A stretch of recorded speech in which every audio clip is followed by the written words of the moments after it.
I was inspired to come to Truveta based on my own personal journey.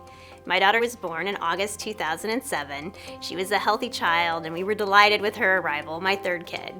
At about 8 months old, she was diagnosed with a condition called a genesis of the corpus callosum. It simply means the middle part of her brain that connects the right and left side was absent. This led to many years of therapies and treatments to try to help her live her life to her full potential. Along the way, she was also diagnosed with epilepsy, a common side effect of her genesis of the corpus callosum.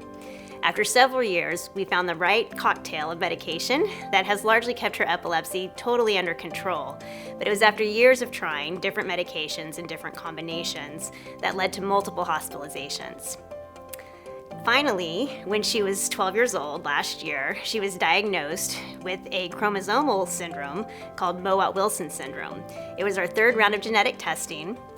And finally, the science had caught up to be able to detect the chromosomal syndrome that she was diagnosed with. Now, what this means for me, coming to Truveta, is that our life could have been so different, and her journey could have been so much easier if Truveta had existed. We would have known earlier on what a genesis of the corpus callosum even means. We live in one of the largest metropolitan areas in the United States with one of the top children's hospital, and it took us 3 months to get into a neurologist that had ever seen a child with the same condition.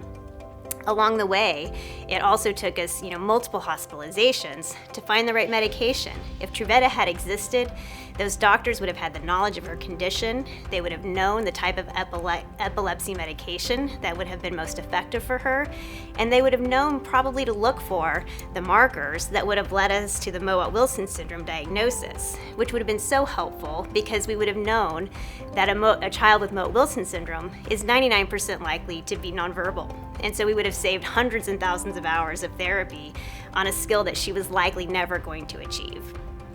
Even in the last week, we had her regular neurology appointment at Children's Hospital, and the neurologist had a very interesting answer to a question, which was, how does COVID-19 affect children with epilepsy? And she said, we simply don't have any data.